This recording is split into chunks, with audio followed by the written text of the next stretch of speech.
Today's episode of the podcast is brought to you by Eccentric, the makers of the K-Box and the new K-Pulley. Guys, flywheel training's really grown in popularity of late, and although it's something that's been around for a while, the simple reason that it's grown in popularity is because it works. We've been lucky to have a K-Box in our weight room for the past 3 years, and we've seen some really great things when it comes to improving the athlete's ability to change direction, and then looking at our return to play protocols with different lower body injuries with the student athletes. The love-hate relationship that everyone has with the K-Box is now just going to grow more with the addition of the K-Pulley.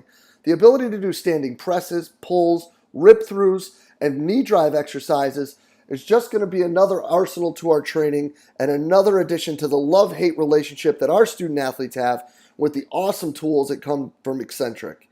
Go ahead and hop over to eccentric.com today to check out what they have. Guys, I can't recommend it enough, and I guarantee you won't be disappointed, not just with the products, but with the awesome customer service that Eccentric provides. Hey everybody, if you enjoy the podcast and the content that it provides, make sure you hop over and check out the all-new Strength Coach Network. The Strength Coach Network is a combination of the CVA SPS community and the Rugby Strength Coach community, bringing you what is sure to be the internet's leading resource for continuing education for strength and conditioning professionals. Combining these two resources has allowed us to bring some of the best content from some of the best minds in the world together for your one-stop shop to better improve the continuing education for not just yourself, but your entire staff. Bringing together all of the lectures from the Rugby Strength Coach community, along with the lectures exclusively done for the Central Virginia Sport Performance community, and all the lectures performed at the Central Virginia Sport Performance Seminar, make this an absolute must for performance coaches around the world. The world-class lectures at the Strength Coach Network are not all that you'll see as well. The discussion in the forums and the support and the career guidance from some of the top practitioners in the world, from people all over the world, makes this an absolute must and a great place for you to network, learn, and grow as a performance professional. So hop on over to strengthcoachnetwork.com and use the code CVASPS, that's C-V-A-S-P-S, to get your 48-hour trial for only $1. We're sure you're going to find great value in the Strength Coach Network and are really excited to have you involved. So hop on over to strengthcoachnetwork.com and use the code CVASPS to check it out today. Hello, and welcome to the podcast. Today, guys, we have an absolutely sensational discussion with Texas Tech's Ralph Petrella. Guys, Ralph is going to dive right in after a quick intro and get into what it's like going from year 3 at Minnesota to year 1 with the program down there at Texas Tech. We're going to start discussing then about his mentors and how they've impacted not just coaching decisions when it comes to programming, but relationships and how he's handling people and what he's learned in his multiple stops on his way down to Lubbock. We then get into monitoring and how what they're looking at is impacting not just how they're practicing, but how they're training and how the training will then progress moving forward. This is really an awesome talk, guys. I hope you enjoyed as much as I did. Let's get right to it. Ralph, thank you so much for spending the time with us today, man. I am excited for this. Hey, same, brother. It's been a long time since we talked, but I'm really fired up to get it done. Yeah, man. It's known each other for, it's got to be close to 10 years now, from back up at Juniata, your time here in Richmond. But instead of me running down memory lane here talking about all my Ralph stories, how about we catch everybody up? How you got down to Lubbock? What are you doing down there, and what you got cooking? Got you, man. So I started at Robert Morris up in the NEC. From there, headed down to the VCU. Worked with women's basketball, had a couple other teams from there. My women's basketball coach headed to Minnesota, asked me to go with. So we made that transition into the Big Ten from the A-10. That was really cool to see the difference between, a high mid-major to a high major program making that jump. Had some really, really good seasons there. We were able to move on here as a staff to Texas Tech. So we're in Lubbock cooking on our first year, finished up our first year. A lot of growth. Some challenges along the way, but that's the first year process. And we got better though, which was really cool to see the kids coming in the first week to, almost a whole year later. Yeah, man. And I love it because, you guys You guys had a lot of really awesome stuff going down here. You guys really built some cool stuff up in Minnesota. So let's talk about going from year three to year one. I think that this is something that, all too often coaches get into, but they don't know what they're getting into. So let's talk about, that build and now the rebuild and what you've brought with you and where you see this going. Yeah, and I think you're 100% right, man. A lot of times we get in a situation and we don't know what we're going to keep, what's going to work from place to place. Obviously, our year three, we had a culture established. We're rolling. We're doing, French contrast, oscillatory movements, incorporating RPR. So when we first got here, we got to establish who we're working with. How the kids are moving, identify their strengths, their weaknesses, looked at, what they're good at in the weight room, how they condition, what they're used to. So making the transition of doing some really high level stuff to regressing it to back to the basics was interesting. I probably changed my summer program 8 times in the first week. We evaluated them again, wanted to see how they moved. We got here and we needed to really build a conditioning type base. So, instead of doing some traditional bodybuilding work on our later weeks, we turned it into some circuit works and really focused on the GPP. That was a change that we had to make really early in our program. So really going and looking at, okay, what worked, how can we implement that here, and will it even work? I think, you and I were talking about that before we started rolling. Is it going to work? And will the kids buy in? There's things we did in Minnesota the kids were all for. There's things that we do here that the kids all are for. So it's just a little bit different in each aspect. 1,000%. And I think that the biggest thing is establishing and getting that buy-in when it comes to bringing in an entirely new staff. So let's talk about that process coming in, because you just went through it to have to come back and go through it again. So getting a team that, the conditioning focus needed to be the forefront obviously means that there were some challenges in the weight room. So how did you get those young women to sit there and say, yeah, Ralph's our guy and we're in and we're ready to go? Just showing that we're there for them. Explain why we're doing what we're doing. Obviously, educating how that's going to translate in the court. But even, we're doing, a toughness exercise, how that's going to translate and how it's going to translate for them for life. And really being there and really trying to, talk about, hey, this is about, after basketball as well. You're going to use what we're doing right now after basketball, the discipline aspect. The toughness aspect, how that correlates to real life situations, and being there. Let them know, like, hey, spend as much time as you can with them. So we come in pretty much 7 days a week. Every time we have an off day, I'm in there and letting them know, hey, if you need recovery, if you need extra needs, like, we'll be here for you to make you better. And that was really our big goal through the summer, was letting them know that we were there for them. I love that because, like they say, nobody cares how much you know until they know how much you care, right? Oh, 100%. And then, we can drip in the other stuff, explaining again why we might be utilizing a French contrast or eccentrics and things like that, because then they also want to know why we're doing it. So they'll give a better effort if they understand the why. 1,000%. And then you brought up a couple things there where we're talking about stuff off the court.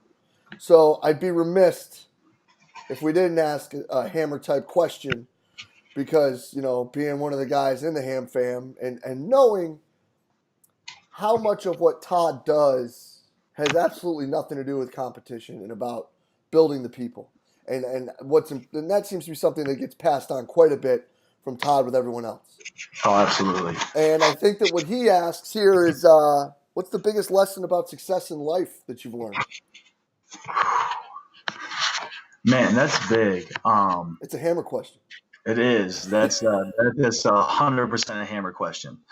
100%. So success is being able to overcome your failures, and not just overcome them, learn from them, utilize them. Your failures are your best friend. So when you're truly successful, you can turn any failure into an opportunity. Man, I'm gonna mess this quote up, but I've definitely heard this, that the Chinese symbol for danger and opportunity are the same symbol. And with risk, you gotta take that. So that's the biggest thing, is taking those failures, turning them into an opportunity to grow, get better from. Because Ham will tell you, if you ever ask him about me, I messed up so many times at Robert Morris. Programming wise, personality wise, like I just misread some things, and but we took those failures. We understood how I need to be a better coach. He coached me through it and really turned those failures into some opportunities, and that really benefited me huge. So, shout out to Hammer, by the way. I definitely wouldn't be here without him, and he knows that. So, Yeah, he's also the first person that would be like, "Oh, Ralph, shut up! You did it on your own." yeah. Oh, never takes credit. Never takes credit for anything. But I mean, you look at the amount of strength coaches that have worked with him and went on to be successful in that sense. Hey, everybody's gonna get knocked down, um, and get back up. So, for sure. And I love that because I think that sitting here, one thing that a lot of people end up being really worried about is all of these failures and how they could go. But I think that that also ties into with that buy-in aspect with your athletes, with the more you're willing to let your guard down, and for them to even understand that maybe you don't have all the answers, that builds things even more. Oh, absolutely. Especially you're grinding there with them. You know what I mean? You're going through with them every second, and they're saying, okay, hey, you messed it up this way. Let's fix it this way. If we're teaching a hand clean progression, you're driving your hips forward instead of up. We want to clean that up, and understand that, hey, you're going to mess it up, but let's fix it the next one. That's one thing that we emphasize on our program a ton, on the court, off the court, in life. Okay, we're on to the next one. We have a short memory for wins and losses. We're on to the next one, and we're trying to improve that next game and learn from what we did the game before and the set before in the weight room. That's awesome. So let's talk about how that's reinforced a little bit because I think that what I can see that being easy and hard for these kids today because like with Twitter, if it's not trending, who knows what even happened, right? And Right. 2/3 of what people look at on Instagram now is a story, and Yep. Snapchat's gone in a day. So a lot of these things aren't in front of their face like they used to be with us as long. But with Yep. that being said, they get so much noise. So Hmm. how have you guys worked with them, and what is some advice that you could give to coaches when it comes to breeding that, if you may, like that whole like, hey, next play, next step. Like, how have you guys found success with that with the kids? So in our weight room and conditioning, we preach next rep. So something we say a lot is next rep, get the next rep, get the next rep. So say we have a point guard deadlifting 300. Okay, that's awesome. Cool. We're gonna celebrate that for a second, but I want you to hit it for the next rep. Say they missed the weight. Okay, that's fine. We've missed the weight. Let's hit the next set and let's get to the next rep and get to the next rep, whether it's conditioning. In the games, our head coach is great about that. We have a 24-hour window that we can enjoy a win or we can sulk a loss, and that's it. After that 24-hour window, we're on to the next thing. We're on to the next thing, whether it's a scout, whether it's prep, whether it's film. Uh, we keep them moving in that aspect, and it is tough for kids because there is so much noise, and to be able to focus. Okay, that rep was great, awesome. Okay, it's behind me. I got to move on and make the next rep just as great.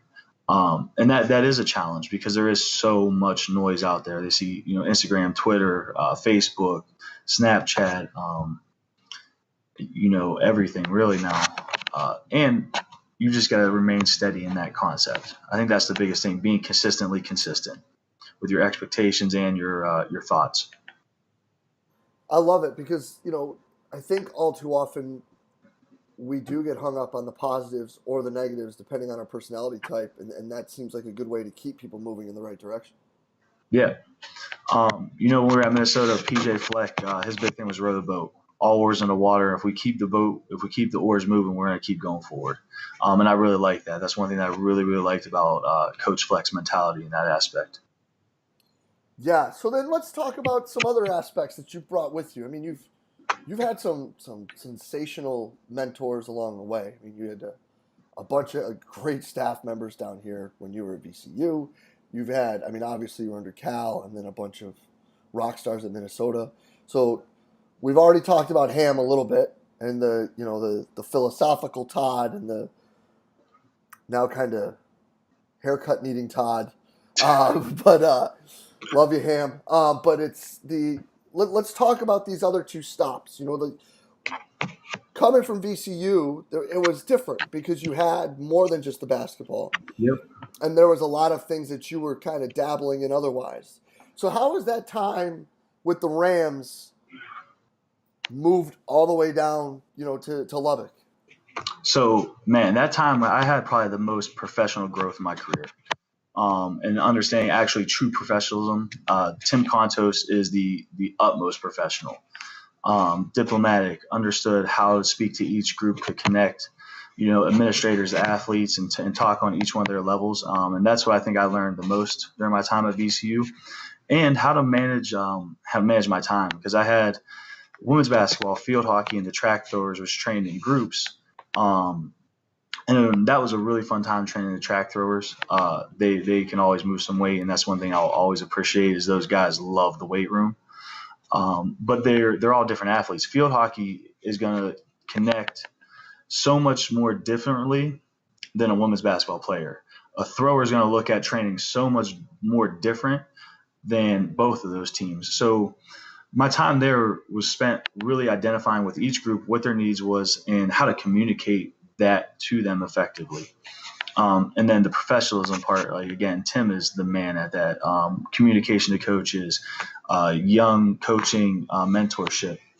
And when I got to Minnesota, it opened my eyes to a whole new side of science. I was there for 3 years. I try to see Cal every day if I could.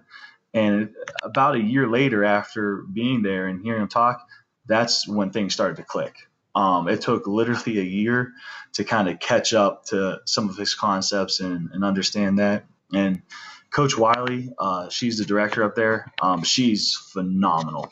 Looking at things pragmatically, understanding, okay, if we set up a lift this way, it's going to flow into this way and it's going to move this way. That was really, really, really brilliant. And those are all things that, we brought here to Tech. Connecting is what Ham taught me, professionalism from Contos, the science aspect from Cal, the flow aspect from Coach Y have been so, so big to our program here at Tech. And being in a first year, I really find myself looking back, reflecting, okay, what would each individual do in this situation, and how can we twist it and make it work to get it done? That's awesome. And then I think that I would be remiss to ask then the opposite side of that. So obviously going into different situations, right? We always think that we have some things that could be the answers, but end out walking in and end out kind of throwing gasoline on the fire. Have there been any of those? And if are there any that you care to touch upon, so that people can understand that, going into these situations sometimes isn't always about comfort? Yeah, there was a lot of uncomfortable situations. When you get to year 3, you're dialed in your program. Your kids know how to move. They know your expectations. I remember my first day showing an up down. Great for GPP, full body movement, and it was something that I thought was common knowledge, and it was not. And I get a little frustrated in those moments. Where working on some push-ups, things like that. I think those are something that should be the basics that everybody grasp, and we had to work through some of those. Thinking of some exercises to improve mitochondrial density. Our kids weren't there yet mentally. They couldn't grasp the intent of the exercise or the intent of how to stay tight on a barbell. So trying to do an OC bench press with a kid that probably can't stay tight to a barbell yet might not be a great idea, if that makes sense. No, 1,000%. So then how did you go back to build into it? We just, again, every day you're evaluating your kids, what they can do, how they're moving that day. It's always going to be changing. So, okay, let's see how we have to regress each movement. Let's see how our program has to regress. And, we went from almost a really, really good, triphasic approach to almost more of a linear progression approach. So we literally took the whole program and were like, okay, well, what do these kids need? to succeed, and it might not be the most fancy or sexy thing. So, but then now you started moving that way. So then, Mm-hmm. how have we seen this progress, and where have there been? Have there been any changes, tweaks, alterations that you've made to these progressions? That I mean, like a lot of this stuff, like especially with cows, people should know. Like, there's Yeah, literally a book written on it. Like a couple. Yeah. yeah, like you can read it and put it in front of your face. But everybody at times at their different stops needs to make some sort of a twist or change to it. What are some of those that you've needed to do and that you've had success with? So one was actually our ISO phase. We put our isometric holds on the back end of the week instead of the front end of the week because they were I feel they're a little less stressful than some of our concentric, eccentric work, our normal rep work, and how we do it. So we kind of flipped those 2 days, which that might not be a natural progression to some of the purists, if that makes sense. If that answers your question on some tweaks. Yeah, let's run down that a little bit more. So then, why the other way? What was the benefit of that, and how has this moved you even more forward? So the reason and rationale why I did that, we're gonna force a lot of reps. Like, okay, we're gonna put a weight on they can get 7 and force to 10 to kind of get some super overload. A little bit of old school approach. That's to me is really going to damage. I mean, you're straining, you're taxing the CNS, you're straining the fibers. Where an ISO hold, we're not going to have that. I don't want to say trauma, but that the word I'm looking for, that much damage to the tissue or stress to CNS even. We're doing some short holds, things like that. That's going to be a little less taxing, so we can put them on the back end of the week, kind of in a more of an undulating progression through the week, if that made sense at all. No, 1,000%. I love it because now like that would be backwards. So then, is your plan to go back, or are you just going to keep going in this direction? So for right now, we'll move from here. We'll move into more of a normal like strength based work, postseason rep work, get everybody kind of on the same page.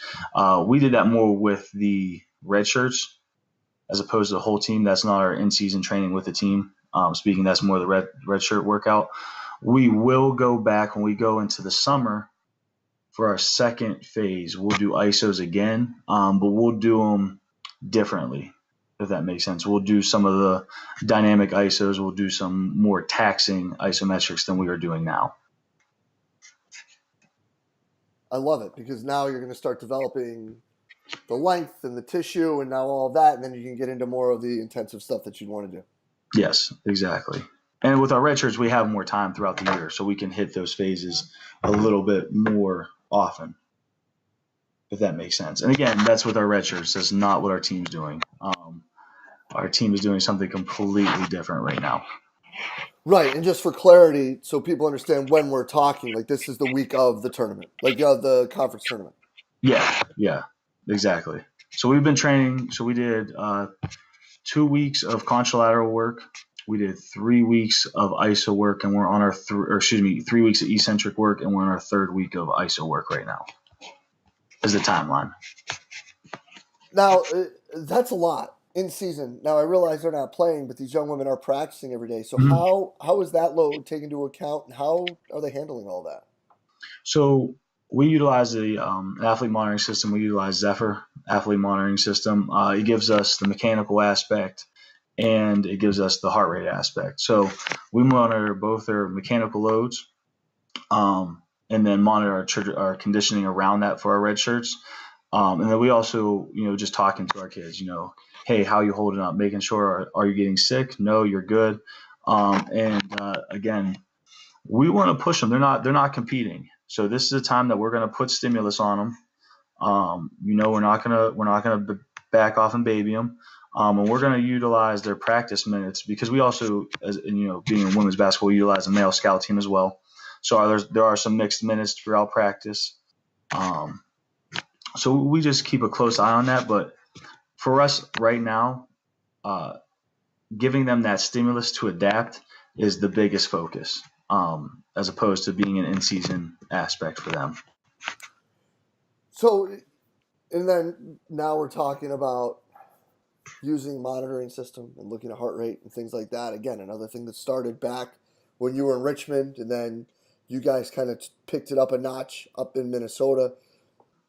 I think one thing that people like to look at with that is how they are using technology within a group, um, in the specifics, as in like how you break down practice, how you're looking at readiness, how you're looking at adaptability, and things of that nature. What things have you guys seen as a staff now that are different in year one in Lubbock versus year three in Minneapolis, St. Paul? Oh man, efficiency is everything. The more efficient the kid is at the system, the more efficient they are in understanding plays, the more efficient they are in the movements. Teaching them how to move on the court to be efficient, whether they're closing out, doing flybys, or they're breaking down. Looking at the specific numbers on understanding like what a kid can handle, I thought was one. Um, Understanding, hey, these are some not as high trained athletes because we haven't developed our program for the last couple of years. So I think that efficiency in year one, the inefficiency, excuse me, in year one takes more of a toll on the body than the efficiency of year three, if that makes sense. 1,000,000,000%. I love that because now what we're talking about is how we can look at the technology and understand where we want them to be, and now we can build off of that. So Yeah. going all the way back to last summer to now, where do you see after these young women get a little bit of a break? Where is this monitoring and this technological dive that you're looking into these women with? Where is that now going to drive what Ralph does for the next 4 to 6 months?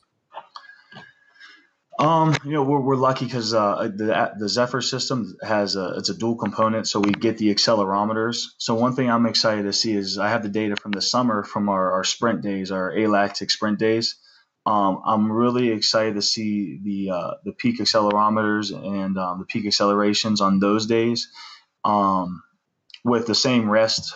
Because we're going to start out the same, then we'll progress. Hopefully, obviously, the year two will progress much faster in our times and things like that than year one. But seeing how quickly they adapt and progress after understanding what we're looking for and things like that through a year of development and training, and seeing those numbers changing. Year two we should be stronger. We should be able to create some more ground contact for us and have some better accelerations. So that's one thing I'm excited to look at. And see, in my case, in my opinion, the faster you are in basketball, the more efficient you're going to be. If you can get a two-step jump on somebody, then your 95 is now their 100. So those 5% efficiency points are going to make up a difference throughout the course of a game, if that makes sense. Oh, no doubt about it. I love that. I love that. I love all about that. So then let's finish that part with this then. On top of looking at that, what is year two going to look like to make three look like three, or two look like three, if at all possible? Man, I'm going to give you a typical strength coach answer. That's going to depend a lot on the kids. It's going to depend a lot on the kids. I will say this. I'm going to give this example. One of our guards came in deadlifting 40 kilos for 5 reps. That's what she deadlifted, 40 kilos for 5. Throughout the year, we're in season, and she's hitting 120 kilos for 5 in season. And that's about an RP of a 7.5, because that's where, I like to keep the lower body stuff, lower rep range, lower RP, middle RPE range in season. So I'm really excited to see where we're going to be. But not only that, we're going to add in a lot more speed work now that we're stronger. Because to me, you only need to be so strong. I don't need her to deadlift 400 pounds. That's not what she needs. So we're going to work on some more speed work with that individual, and be able to incorporate some of that more individualized work based on needs is going to be big for year 2 to get to year 3. That's awesome, man. Now, you're not shy with sharing either. There's stuff that you put out, with what you're doing with the women down there. Where can people keep up with Ralph and what he's doing, brother? So social media is big for me. I like to post what we're doing in the why behind what we're doing. So R Petrella 52, RPETRELLA 52. I know, redhead Italian. I'm an anomaly. It's okay. I love it.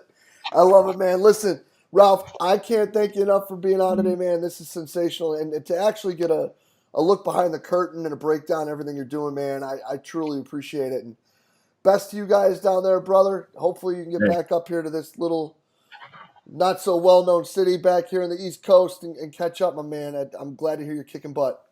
Richmond's one of my favorite places, brother. I would love to see you. So I appreciate the love, man. Thanks for having me on, and I'll talk to you soon. Yeah, brother. We'll be in touch real soon. Appreciate it. Yes, sir.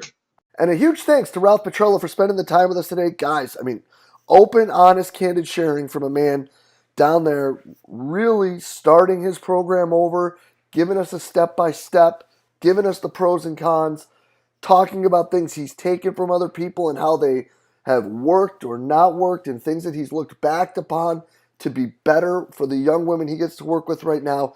Just truly sensational stuff. Ralph, I cannot thank you enough for your open, honest, candid sharing today.